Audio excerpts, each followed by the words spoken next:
Brian, I know you love a good binge on podcast. I love it, especially if it's a true crime. Well, we have a love-hate relationship because it's so fascinating, right? But then the fact that it's these real stories that are being told, I don't feel like a good person sometimes. See, I like to think that I learned something. And it is fascinating. Yeah, and it's fascinating. So we got the latest binge for you this weekend and really every day over the next couple weeks. It's the Follow the Truth podcast. And big kudos to Amanda Lamb and the team over at WRAL for making this happen.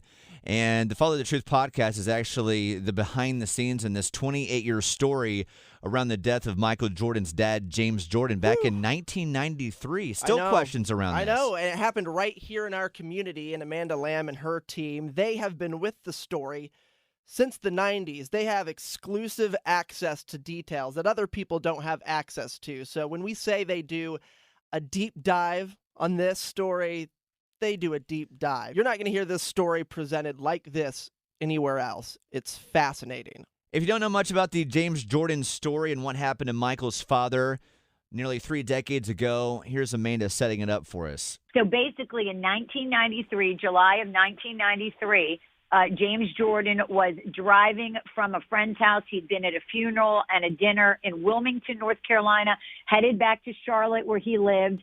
And he never arrived. He was actually supposed to get on a flight the next day to go to an event in Chicago, a golf tournament with his son, Michael Jordan, never arrived.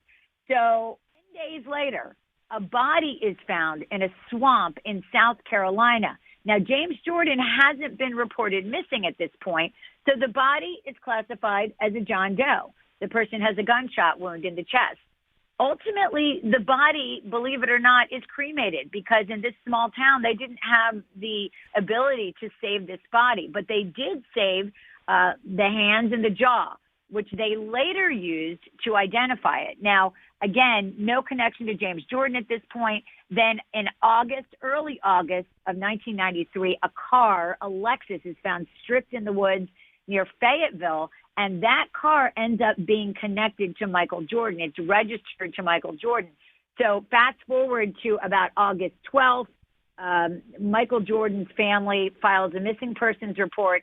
August 13th of that year, 1993, they eventually connect this John Doe in the swamp with this missing person report with James Jordan. And that's 3 weeks after he goes missing. That's the beginning of this. And then you have these two young men, Larry Demery and Daniel Greene. Larry Demery is Native American. Daniel Greene is African American. They are brought in for questioning because they had been seen in the car.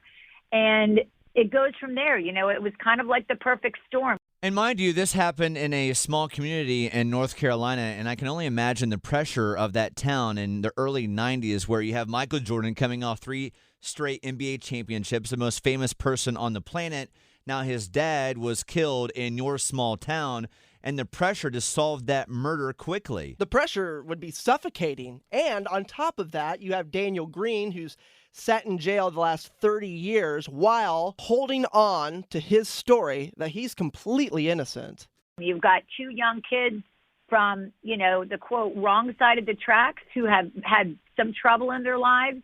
And they are in a town known for, you know, racism, corruption. I mean, this is 1993 in Robeson County.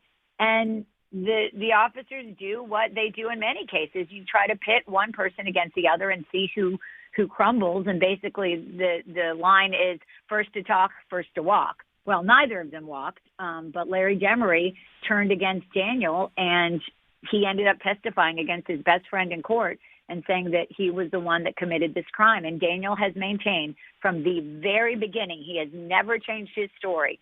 He has admitted to helping Larry dump James Jordan's body, but he has never changed his story that he did not pull the trigger. I've noticed with cases like this too, Brian, massive cases, big names, and really just cases in general, the evidence can be very shoddy sometimes because prosecutors and police officers kind of rush to maybe paint a certain picture and things don't really have a clean look to it. Then you find out about it 10, 15 years later, and you're like, wait a second, wait, you presented that in court or you did not present that in court? Well, Amanda took a year and a half to put together this podcast. That's a lot of paperwork, a lot of digging, a lot of research. But wow, what she came up with is fascinating. to give you an example of a couple of things that are questionable, there was no blood found in the car, and James Jordan was supposedly shot at point blank range, and that was the story that the state put forward in the case. There was also no bullet hole found in the shirt of James Jordan in the chest area where he was shot at the time of the autopsy. It was not documented, and there's never really been a good reason for that given in a courtroom. And there were also, we have the interrogation tapes, the original interrogation tapes back from that time. And when you listen to what they told both of these young men as they were being questioned, I can't say this on the air, but basically they were told, like, if you don't do this, you're going to get a needle somewhere that's going to put you to sleep because you're going to get the death penalty. There's just a lot of things that happened here that I think people will be surprised by. And I think what I really enjoy about the genre of a podcast, it's what a deep dive we can do. We can go down rabbit holes. We can give you tangents. We can give you color and characters that, you just can't get in a news story because there's just not enough time. So one of my favorite episodes is interviewing Daniel Greene's family. If you imagine, they are victims in this as well. And I always believe that in every case, that the families are kind of collateral damage of both the person who has died and the person who is convicted. They didn't ask for this. And for them, his mom says, I've been waiting to exhale for 28 years. Wow. I'm waiting for him to come through that door. And she's very powerful in the way she describes, her grief over losing her son. So two families here lost people. Find the Follow the Truth podcast wherever you find your podcasts. And once again, standing ovation to Amanda Lamb and the WRAL team for putting together your latest Crime Binge podcast.